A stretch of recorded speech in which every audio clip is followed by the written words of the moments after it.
If you've been following 3I-ATLAS, we've got another update. And this one's big. A Japanese X-ray telescope just detected high-energy radiation coming from the object. X-rays blasting out from the gas cloud around 3I-ATLAS. This is the first time X-rays have ever been detected from an interstellar visitor. AVI-Lab just announced the discovery, and is already pointing out what it means. Because X-rays from comets aren't normal. They require very specific conditions. The gas around the object has to collide with charged particles from solar wind in just the right way.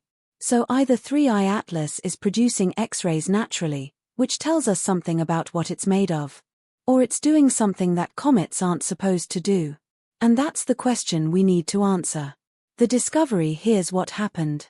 Japan's XRISM satellite locked onto 3I-ATLAS in late November and tracked it for 17 straight hours. The spacecraft is designed specifically for X-ray observations, and it caught something nobody had seen before from an interstellar object. X-rays. High-energy radiation coming from the gas cloud surrounding 3I-ATLAS. The glow extends out about 400,000 kilometers from the nucleus. That's roughly the distance between Earth and the Moon. So we're talking about a massive halo of X-ray emission wrapping around this object. XRISM tracked 3I-ATLAS as it drifted slowly across the constellation Virgo. The satellite had to continuously adjust its pointing to keep the object centered in view. Over those 17 hours, the spacecraft's altitude was adjusted 14 times, about once every 3 hours, to maintain tracking. That's a lot of work for one observation. This observation happened about a month after 3I-ATLAS made its closest pass by the Sun. During that closest approach, the object was hidden behind the Sun from our perspective on Earth. So we missed seeing what happened at the peak moment, when it was at its brightest and most active. But now that it's emerged on the other side, XRISM got a clear view. And this is genuinely historic. No interstellar object has ever been observed emitting X-rays before. Oumuamua, the first interstellar visitor discovered in 2017, never showed any X-ray emission. We didn't have great instruments pointed at it, and by the time we realized what it was, Oumuamua was already leaving the solar system. Borisov, the second interstellar object from 2019, also showed no X-ray emission. And Borisov was observed extensively with multiple telescopes across different wavelengths. So the fact that 3I-ATLAS is producing X-rays makes it unique among interstellar visitors. The XRISM data shows clear signatures of carbon, nitrogen, and oxygen in the X-ray spectrum. These are elements you'd expect to find in the gas surrounding a comet. So at first glance, this looks like normal cometary behavior. X-rays formed by natural processes as the gas interacts with the Sun's radiation. But here's where things get complicated. Because while this detection confirms some things about 3I-ATLAS, it doesn't explain any of the other weird behaviors we've been tracking for months. What X-rays don't explain: the X-ray detection confirms there's a massive gas plume around 3I-ATLAS. And it confirms the plume is interacting with solar wind in a way that produces high-energy radiation. That all fits with a comet. But it doesn't explain any of the other weird stuff this object has been doing since it first appeared. When 3I-ATLAS was first spotted on July 1st, it was already incredibly bright. Way brighter than it should have been. The object was still Jupiter's orbit, sitting at about 4.5 astronomical units from the Sun. At that distance, the sunlight is incredibly weak. About 20 times dimmer than what we get on Earth. Normal comets at that distance are frozen solid. They don't start releasing gas until they get much closer to the Sun, usually somewhere between 3 and 4 Australian dollars, around the asteroid belt. But 3I-ATLAS was already glowing. Already forming a bright, fuzzy halo. The temperature out there isn't high enough to melt water ice. So what was sublimating? Turns out, the coma is dominated by carbon dioxide. Dry ice. And dry ice sublimates at much lower temperatures than water ice. So that could explain the early activity. Problem solved, right? Except the ratio is all wrong. Normal comets from our solar system have way more water than CO2. The typical ratio is about 100 parts water to 1 part CO2. But 3I-ATLAS is backwards. It's got a ratio of about 1 part water to 8 parts CO2. That's 16 times more CO2 than you'd expect from a normal comet. The X-rays don't explain why the chemistry is so backwards. Then there's the nickel problem. Spectroscopic observations in the summer detected nickel metal in the coma of 3I-ATLAS. Nickel isn't unusual in comets. But when observers looked for iron, they didn't find any. That's bizarre. Nickel and iron are cosmic twins. They're both heavy elements forged in the cores of massive stars. When those stars explode as supernovas, they scatter nickel and iron into space together. You always find them together in nature. The only exception is on Earth, where humans use industrial processes to separate them. But in nature, nickel without iron doesn't happen. The X-rays don't explain that anomaly. And then there's the trajectory issue. 3I-ATLAS has been traveling through our solar system on an incredibly straight, stable path. Most active comets experience what's called non-gravitational acceleration. When gas escapes from the surface during sublimation, it acts like a tiny rocket thruster. This pushes the comet slightly off its predicted path. For a typical active comet releasing as much gas as 3I-ATLAS appears to be, this can change the trajectory by tens or even hundreds of kilometers per day. But 3I-ATLAS barely moved. Measurements showed its non-gravitational acceleration was only about 1.5 kilometers per day. That's an order of magnitude smaller than comparable comets. The X-rays don't explain why it's moving so steadily. There's also the color-changing situation. When 3I-ATLAS first appeared in July and August, it looked red. That's normal for comets because dust particles in the coma tend to reflect red wavelengths of light. Nothing weird there. But then in early September, observers noticed something strange. The object had turned green. Bright, vibrant green. That color is associated with diatomic carbon. When diatomic carbon gets hit by ultraviolet light from the sun, it emits a green glow. Except when scientists analyzed the spectrum of 3I-ATLAS, they found it was deficient in diatomic carbon. The levels were much lower than expected for a green comet. So where was the green color coming from? Nobody knows. And then it changed color again. As 3I-ATLAS passed through perihelion in late October, it turned blue.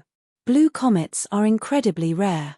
The color comes from ionized carbon monoxide and other specific molecules that most comets don't produce in large quantities. So 3I-ATLAS went from red to green to blue like it was cycling through a spectrum.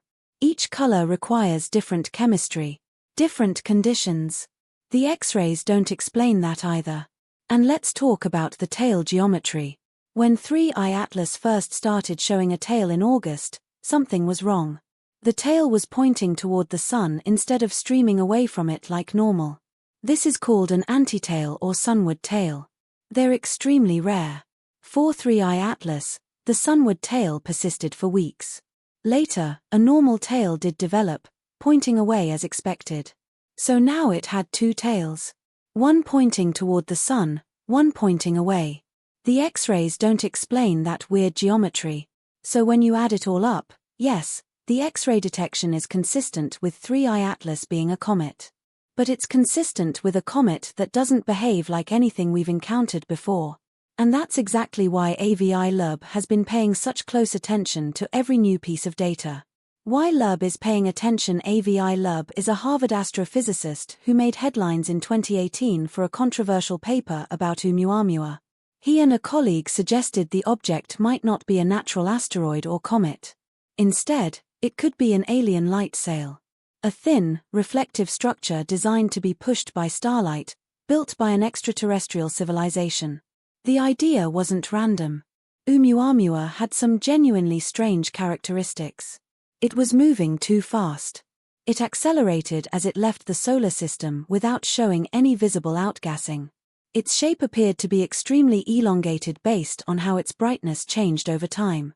Most scientists argued these features could be explained naturally, even if the explanations were a bit unusual. Maybe Oumuamua was outgassing something invisible. Maybe its shape was just odd but still natural. LUB pushed back. He pointed out that the simplest explanation for an object that accelerates without visible propulsion is that it's being pushed by light. And if it's being pushed by light, it needs to be very thin and very reflective. Like a solar sail. And solar sails don't occur naturally. The scientific community didn't like this. The debate got heated. Papers were published. Rebuttals were written. Loeb became a polarizing figure. Some called him a visionary. Others called him a publicity seeker. But Loeb didn't back down. Now, with 3I-ATLAS, he's doing it again. Over the past few months, Loeb has been cataloging what he calls anomalies. Strange behaviors and characteristics that don't quite fit the natural comet model. He's identified more than a dozen at this point. His argument is straightforward. Any single anomaly can be explained away. Early brightness. Maybe it's dry ice. Nickel without iron. Maybe the star system had weird chemistry. Stable trajectory. Maybe the outgassing is symmetrical. Each problem has a potential natural solution. But when you combine all the anomalies together, the probability that they're all natural starts to drop. Loeb has calculated that if you multiply the individual probabilities of each anomaly occurring naturally, you end up with odds lower than 1 in 10 billion. At that point, he argues, you have to consider alternative explanations. And one alternative is that 3I-ATLAS isn't natural. That it's an artifact. A probe. A spacecraft sent from another star system. Now, Loeb is careful to hedge. He doesn't say 3I-ATLAS is definitely alien technology. He says the hypothesis deserves investigation. That we shouldn't dismiss it just because it sounds crazy. That science requires us to follow the data wherever it leads. And that's where this X-ray detection fits into his thinking. If the X-rays had shown something completely unnatural, something no comet could produce, that would strengthen the artificial hypothesis. But if they match the natural explanation, maybe the other anomalies aren't as strange as they seem. So when the X-RISM data came in, Loeb analyzed it carefully. And what he found is that the X-rays mostly fit the natural process. Gas from the coma colliding with solar wind, exchanging electric charges, and releasing energy as X-rays. That's the mechanism discovered in 1996 when comet Hyakutake unexpectedly lit up in X-rays. But there's a detail in the spectrum that caught his attention. A detail that doesn't quite fit the simple explanation. The detail that matters: the X-ray spectrum from 3I-ATLAS shows clear emission lines from carbon, nitrogen, and oxygen. When these atoms interact with charged particles from solar wind, they emit X-rays at very specific energies. Scientists can measure those energies and figure out exactly which atoms are responsible. For 3I-ATLAS, the carbon signature appears at 0.28 kiloelectronvolts. Nitrogen at 0.39.